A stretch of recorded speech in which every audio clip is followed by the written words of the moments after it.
Welcome to my channel, Mixology Travel Food.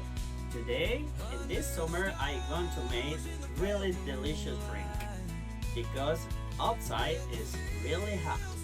Today, I'm going to make blueberry soda. Remember when I make my blueberry jam? I have a little here and I'm going to make my soda with the blueberry jam.